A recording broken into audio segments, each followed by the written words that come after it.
Bueno, y nosotros vamos a cambiar de tema, pero vamos a seguir, ojalá pudiéramos hablar solo de este tipo de materias, lo vamos a hacer con el ministro de Educación. Tomamos contacto con Marco Antonio Ávila, ministro de la cartera.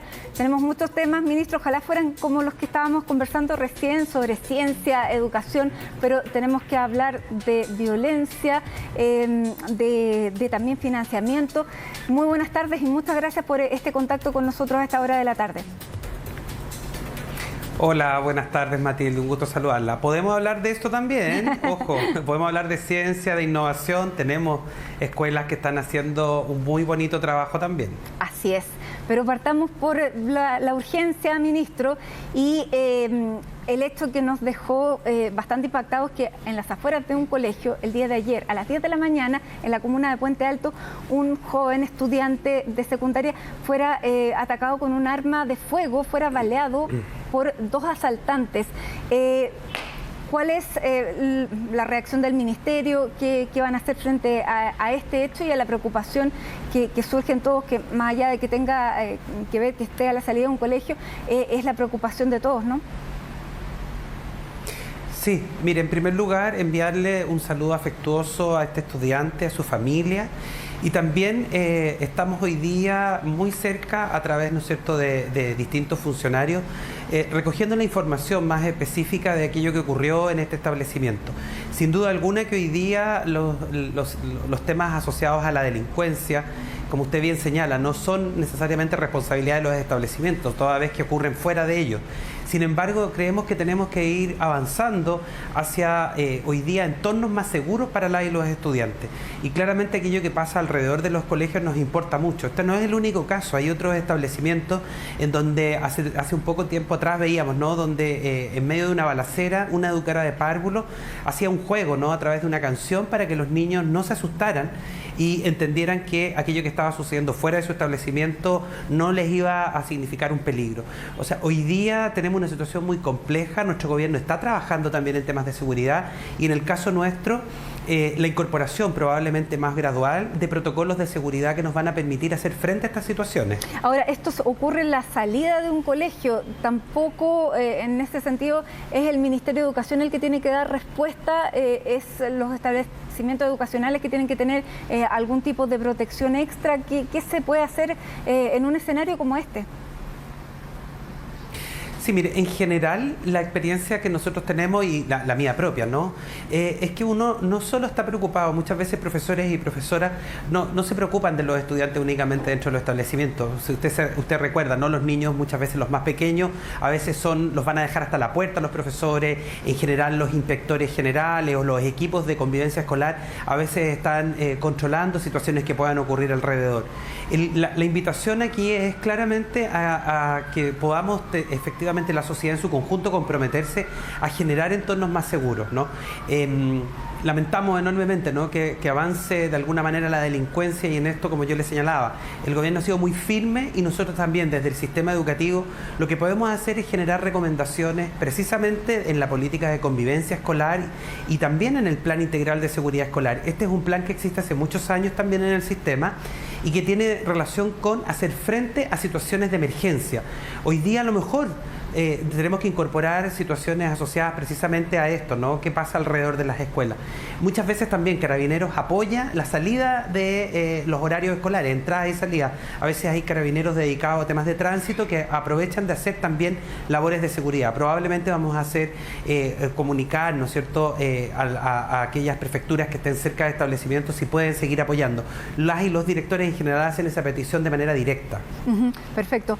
Ministro, pero tenemos muchos temas en los que seguir conversando y otro de los que le quiero plantear es este proyecto que ha presentado un grupo de parlamentarios de la UDI sobre una modificación a la ley y al proyecto Aula Segura. Ellos le ponen 2.0 para dejar también fuera de cualquier beneficio del Estado para la educación superior a estudiantes que participen en estos violentos manifestaciones, estos violentos que sean constitutivos de delito.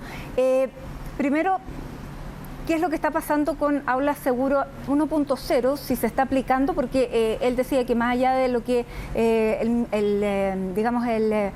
el diputado Alessandri decía que más allá de lo que pensara o no el ministro, los establecimientos estaban en la facultad de aplicarlo.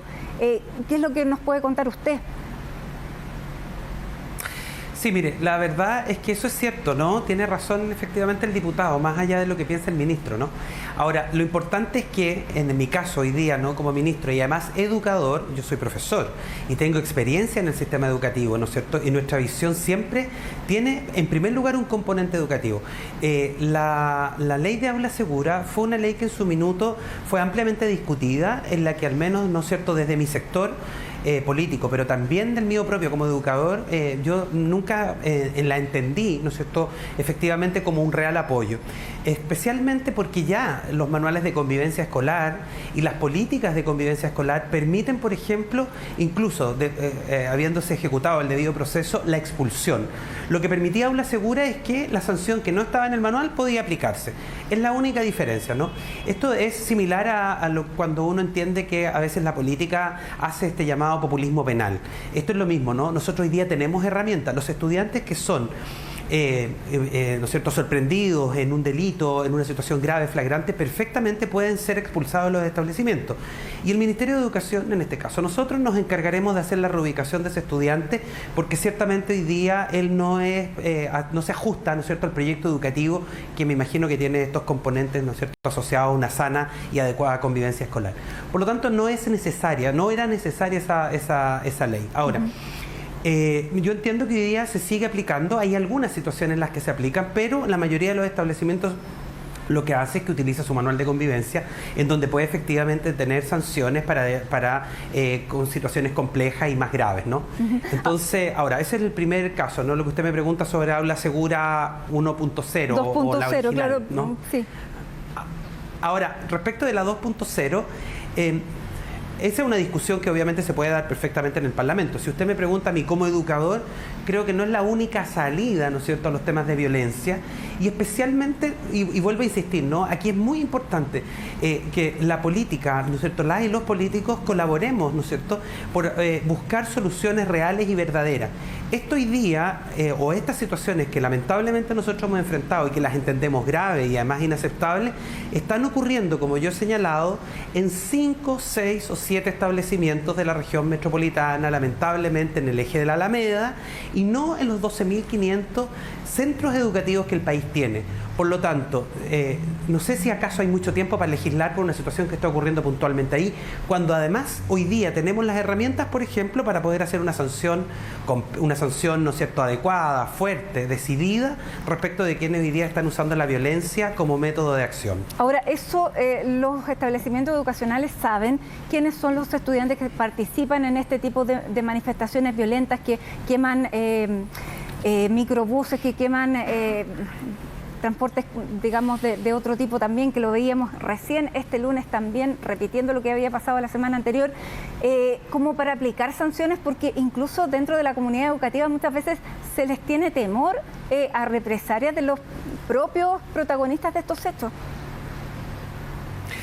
Sí, exactamente, ¿no? Yo veo muy complejo, sobre todo cuando pensamos que los métodos que pueden ocupar muchas veces estos estudiantes no solo están reñidos, ¿no es cierto?, con una sana y adecuada convivencia, sino que además es probable que ni siquiera tengan una vinculación directa con una reivindicación o con una demanda que a todas luces a nosotros también nos parece justa. Mi experiencia es la siguiente: yo hace exactamente una semana atrás o una semana y media me reuní en la Dirección de Educación de Santiago con el Centro de Estudiantes de Limba, por ejemplo. Nos reunimos, trabajamos, ellos están hoy día con un petitorio de 12 puntos.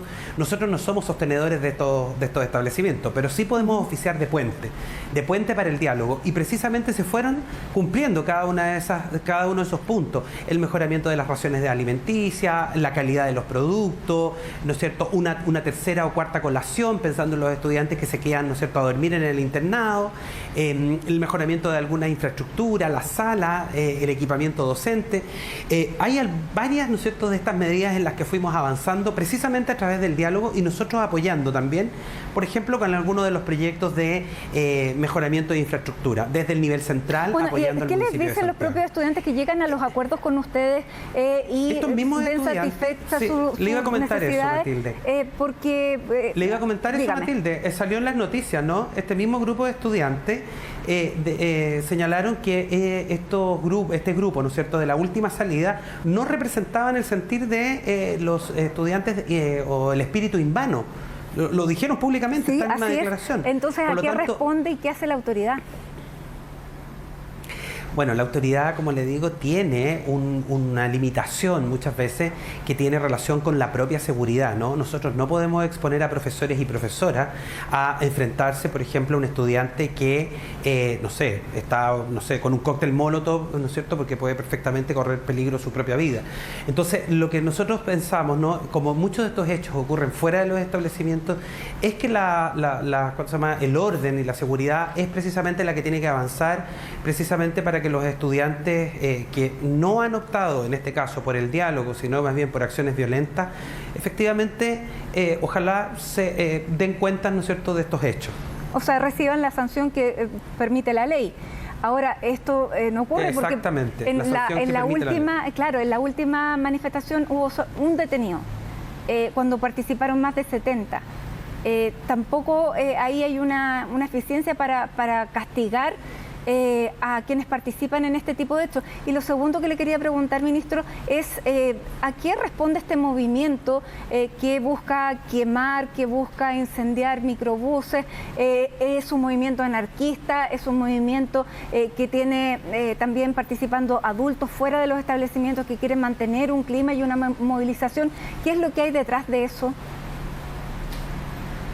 Sí, mire, yo no me atrevería a comentarle ninguna hipótesis, porque la verdad es que, yo recuerdo de hace muchos años, siempre hemos tenido grupos o pequeños, ¿no es cierto?, conglomerados, ¿no es cierto?, de personas que por distintas razones tienen o sienten, ¿no es cierto?, que están levantando algún tipo de reivindicación.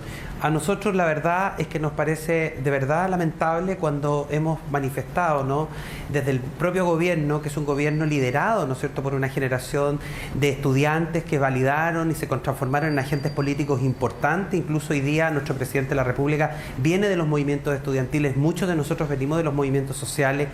Hemos acogido la agenda de muchos de estos estudiantes. Cuando uno mira los petitorios, son parte de nuestra agenda de gobierno, ¿no? Avanzar en una educación pública de calidad, con una adecuada infraestructura, mejorar la alimentación, condiciones, el pago de las deudas educativas, una educación no sexista.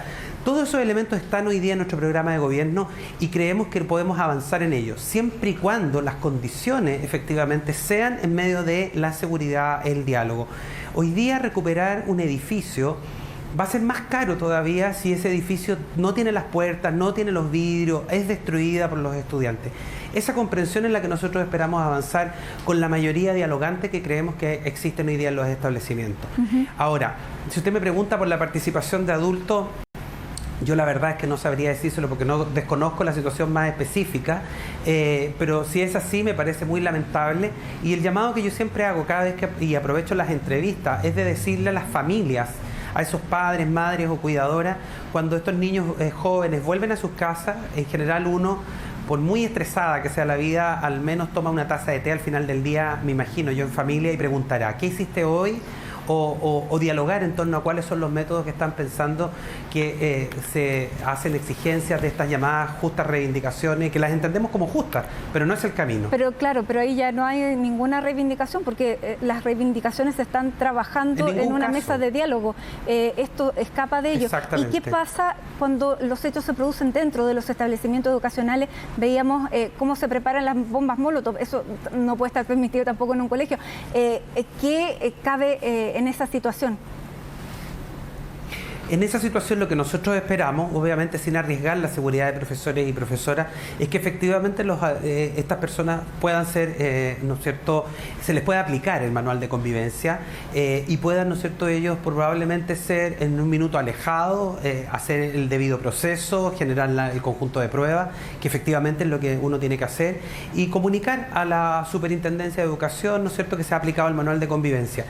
Esa situación finalmente llega al Ministerio de Educación, porque ese estudiante, independiente de este hecho repudiable, es un estudiante que tiene derecho a la educación y por lo tanto no lo podemos conculcar, si es que no ha sido sorprendido, ¿no es cierto?, en un acto delictivo usando quizás, ¿no es cierto?, este mismo cóctel Molotov. Y por lo tanto lo que tenemos que hacer es buscar otro espacio para que se eduque, porque el derecho a la educación está consagrado, es un derecho humano, ¿no? Exactamente, y también para sacarlo de esa misma línea de acción. Finalmente, ministro, cuando se habla de este 2.0, aula segura 2.0, es pensando también en la educación posterior a la educación secundaria. ¿Le parece que pudiera ser una forma de amedrentar, quitarle los beneficios eventuales que pudieran recibir del Estado la participación en estos que constituyen delitos? Mire, lo más complejo de eso, sobre todo, yo no tengo una opinión formada todavía, ¿no? Porque yo he estado todo el día, yo esto lo he escuchado 2 veces y he estado lleno de reuniones, pero probablemente lo vamos a estudiar con el equipo de asesores también, ¿no es cierto?, con los jurídicos, pero lo único que a mí hoy día me parece un poco complejo, ¿no?, es que el derecho a la educación está consagrado como un derecho humano, es un derecho, ¿no? Y por tanto, nosotros podemos legislar, o los parlamentarios podrán legislar en torno a esto y nosotros podremos aplicar la norma. El tema es que de vuelta vamos a tener, ¿no es cierto?, quizá una denuncia en la Corte Interamericana de Derechos Humanos y vamos a tener que revertir quizás cuántas situaciones. Probablemente no es el camino. Creo que no es la única forma de evitar la violencia. Habrán otras que efectivamente impliquen no conculcar un derecho a partir de una sanción, ¿no? Como esa lógica del derecho asociado, ¿no es cierto?, a esta sanción puede ser muy compleja. No para mí como figura de ministro, ni siquiera para el Ministerio, sino que más bien para el Estado de Chile, que probablemente por aplicar una norma de este tipo, como le digo, estoy hablando desde la poca información que dispongo en este minuto, habría que estudiarlo jurídicamente. Entonces podemos conculcar un derecho y después encontrarnos de vuelta con una demanda internacional, por ejemplo, en contra del Estado. Me imagino una cosa así por el momento. Muy bien, ministro, le queremos agradecer el tiempo con nosotros para conversar de estas 2 situaciones que están hoy día llamando la atención. Esperemos que la próxima sea una semana tranquila, que esté muy bien. Muchas gracias, Matilde. Solo si me regala un segundo, una invitación a las familias, por favor, a que lleven a sus hijos a la vacunación, o si son más grandes, que por favor le pidan vacunarse. Necesitamos la presencialidad de nuestros niños, niñas y jóvenes en los establecimientos, y para eso necesitamos que estén vacunados. Exactamente, porque a ellos no se les pide el pase, entonces no tienen esa premura que sí tuvimos nosotros y corrimos a las vacunas. Muy bien, ministro. Exactamente. Muchas gracias, Matilde. Que esté bien. Adiós.